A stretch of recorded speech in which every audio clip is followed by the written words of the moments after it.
Hey guys, it is Lucid, and I'm going to do a quick update about one of the mods that I made, which is Lucid's Thematic Gym Gen. It is a mod, in case you're not aware of it, that gives you basically some temporary gym items, and I'll show you what those are. So we're not going to go through what they all do. I've got another video. If you search for it, you can find it, but I'll flash them all up. It's got this one, which gives you 3 fire gems. It's got this one, which gives you 3 water gems. A lot of these have other kind of side special effects too, like this one has Astral Geyser, and this one gives you 3 Astral Pearls. And then there's nothing for shields. And the hats, there's one, which is the Crucible of Stone. That's one of the things that changed in this. There's a few things that changed in this mod. I guess I should say those as I go through it. One is this is now a crown. It used to be a hat, even though it says in the description it was a crown. So we made it a crown. I think I also moved the protection from 5 to 9. And then these two used to not be magic staffs, and now they are. This one hasn't changed. And yeah, none of these have changed. But there's 2 here. One is this one, which gives you 2 earth gems and then some resistances. And then this one casts Thunder Ward at the start of combat, but is very expensive to make, and it gives you 4 temporary air gems. Over here is where a lot of them are in the miscellaneous section. The Elemental Apprentice gives you 2 fire gems. It used to cast fire darts at the start of combat, but it was really too short range. It never did anything, so it wasn't even like kind of cool flavor. Now it casts Flame Bolt, which is a little better, mostly just because it's longer range. And if it hits, which it often does not, because it's going to only cast once at the very first turn of combat, but if it hits, it can actually do something now. Is it going to do a ton, having this cast once at the start of combat? No, probably not. But it can do something, and so it's now kind of cool flavor. But yeah, that changed. This is one of the things that changed a lot. So we changed the main point of this, and I should have led with this at the start of the video, but the main reason for this update is fixing some of the Blood Slave items. Blood Slaves, unfortunately, cannot be basically created as temporary gems the same way other kinds of gems can in Dominions, and that's because the mod command for Blood Slaves doesn't work. Anyway, it's not a thing, and I think Illwinter knows about it, and I don't know. They haven't gotten around to fixing it, or they don't want to. Either way, yeah, it's a thing. You can't have temporary Blood Slaves, which actually kind of sucks, because, you know, Blood Slaves are like the worst thing to get gym baited, because you can gym bait them in so many ways. Like, if you watch my Lanka game, I get gym baited by all sorts of things, and I have Earthquake scripted. And so my Earthquake wipes out a bunch of my Blood Slaves, but I knew this would happen. And so I'm having to put hundreds of Blood Slaves in my armies just so I can enter a Sabbath. It's a little ridiculous. So there's a lot of situations, I think, where as a Blood Nation, you want temporary Blood Slaves. Like, you want to be able to have somewhat reliable Blood Slaves in combat. And that's very hard to do in high-level Dominions, in multiplayer games, because there's, anyway, there's tons of ways to gym bait, and the better players you're playing with, the more they can cheese you with it. So anyway, but this is what we got. So Cardiac Cask, it used to be 15 Blood Slaves to make one, and it used to give you 2 temporary Blood Slaves in combat. Now it is 10, and it only gives 1. And the reason for this is because there is a problem, I guess. There's something that is not great about the workaround we have for doing Blood Slaves as temporary, gems, and that is that because we have to do them as retinue units, we can't do them as temp Blood Slaves, they will show up in assassination battles. And blood magic is strong in assassination battles. You can do Leech, which is armor negating damage. You can do Life for Life, which is a lot of armor negating damage. You can do Summon Imps if you're poor in research. And later in the game, you can banish people to Inferno and stuff. If you, Scrotty and stuff can do that. It's kind of stupid. Now, because blood magic is really strong in assassinations, Illwinter made it so that Blood Slaves normally don't show up with you in assassination battles, which kind of makes sense if you think about it. Because, they're following, you basically have a bunch of scantily clad prisoners, and you have to sneak them into an assassination. That doesn't make a ton of sense. However, this actually kind of makes some sense. There's an item, it's magically enchanted, it carries a bunch of blood from all its victims, which can be used to power blood magic, and it's nice and convenient and portable. So, yeah.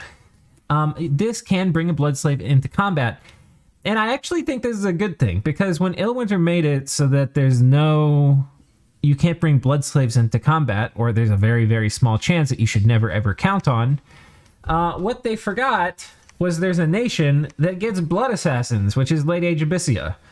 And they have a ton of assassins, and like that is these guys' whole thing, is that they're blood assassins. Like there's other sacred assassins they get, but that is these guys' whole thing. So there's not really a way to use them properly. They're just kind of like a forgotten weird thing in Dominions. But now you actually can use them. You put this on them and you can use them. Now let me explain why we changed it from 10 or 15 slaves to 10 and from 2 blood slaves to 1. The reason is so that you can't really do some of the more cheesy things when you're doing assassinations like Life for Life with this. You can do Leech, you can do Summon Imps, but most of the time you're not going to be able to use Life for Life. So I'll show you. We'll have this, we're going to script them both for Life, and only the vampire should cast it. Because you can see you need to be blood 3, and it costs 1 slave, so you technically should be able to cast it as a blood 2 with 2 blood slaves, but we don't have to. We only have 1. So actually, we won't even script it for him because it's not going to work. You would need 2 blood slaves. So it's not going to happen. This guy, it's going to be red because it's not registering the retinue unit as a temporary gem, but that's fine. He should still cast it. This guy, however, will not be able to. So instead, he can cast Leech. We'll forward position him so that maybe that can work. And I've got 2 victims here to assassinate. And we'll see how this goes. Probably should have already had this saved. Okay, Life for Life. Yoink. And Leech.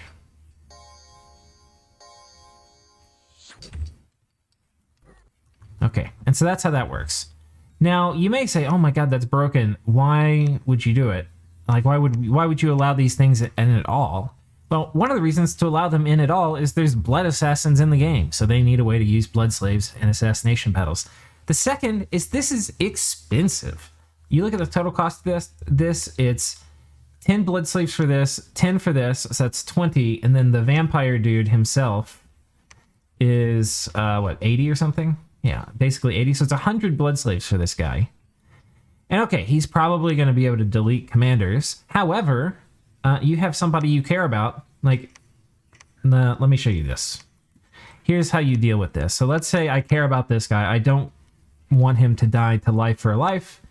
Here's what we do. Oh, wait, I've lost my lab. 1 second.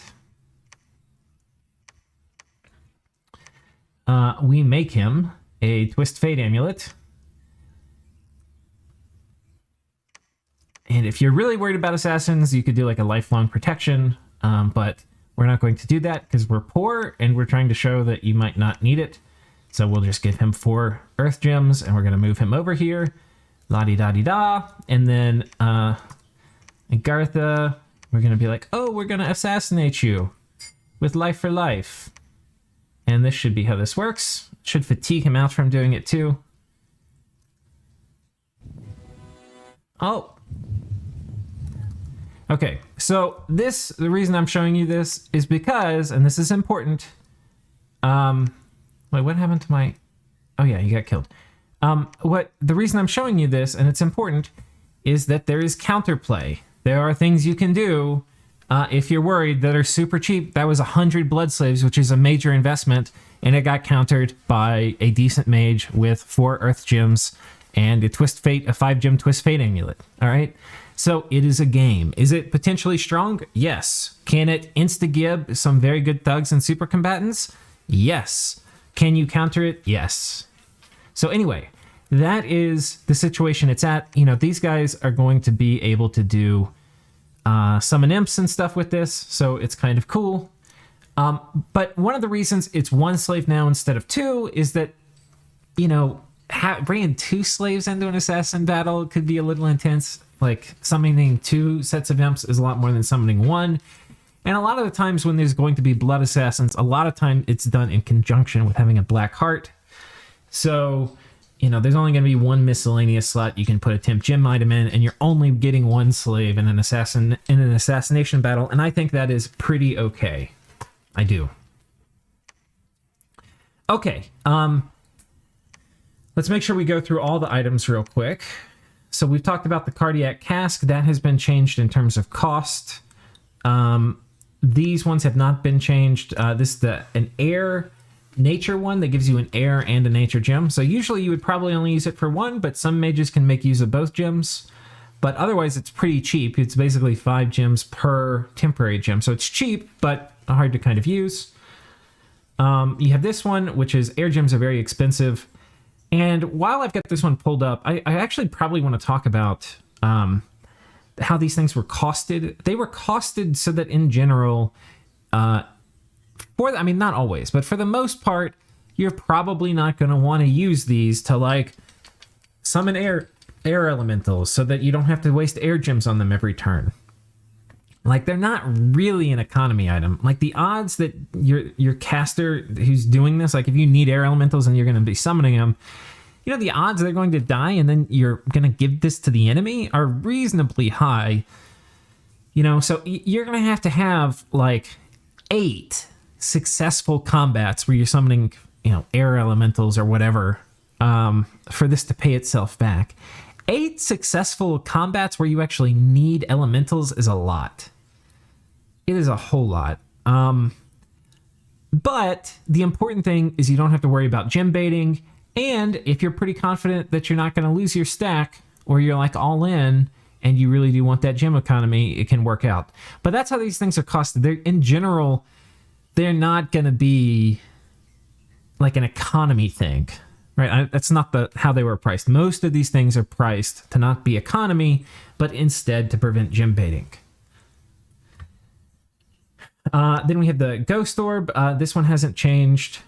Frozen Heart. This one gives you 2 water gems. It requires a really odd cross path that most nations don't have. You don't really see this in game much, but it also lets you cast Frozen Heart. And then the Ancient Cask hasn't changed. Just gives you 4 death gems and the Eye of Gaia. This one actually, some of these, there were also some small changes that went into this, like now you have to have eyes to use the Eye of Gaia, and it can't be picked up after combat. Somebody got this stuck on their god. They were kind of pissed about it. Also, this thing, the Staff of Cthulhu, used to be cursed. It's no longer cursed, so you can swap it around. So that's basic. Oh no, there's one more thing. So we added a spell, and it's in Blood 6, and it's called Mercantile Contract, and Tired Taleteller and Mormasil, whoops, they did all the work. So Tired Taleteller did the code for this, for the Mercantile Contract, and Mormasil did the sprite work, and it gives you this guy, which I should have another one here, right? And you can see he's got a retinue of 5 blood slaves with him. He has basically only 2 miscellaneous slots. He has good morale and good MR, and he's going to be immune to stuff like Flames from the Sky for the most part, and Murdering Winter for the most part. He's got a pretty big HP pool, a lot of resistances. You can't really thug him. He's got no attack. He punches like a wuss, and yeah, he's basically just going to sit there in combat and bring his blood slaves. So what's nice about this is this is a way to get blood slaves to combat, to avoid to avoid gem baiting, to get your temporary blood slaves. But you can't use it in assassination battles. But this is how we get a lot of blood slaves into combat. If you look at the cost of it, it is... oh, actually, I need to change this shit. I'm going to update this. The cost of this is going to be 40. That's one of the things I meant to change. Or I might set it to 35. 25 is a little too low. That way, it would pay itself back after just 5 combats, and then it's like more of an economy thing. But yeah, this replaces... There was an item called the Demonic Breeder, which had some kind of weird lore text to it. But, you know, such is the way of blood magic. Anyway, that's out of the game now. So now it's just mercantile contract, where it gives you a demon merchant. So, yeah, that's that. I should have a link to this in the description. And I wanted to get this. I'm also going to update the improved casting AI mod. I've gotten a lot of feedback from it over the past year. And I want to have an updated version for when the main qualifier round of the tournament starts, which, by the way, will probably be around January or February. So leave a spot in your Dominion schedule for that. And thank you guys. See you next time.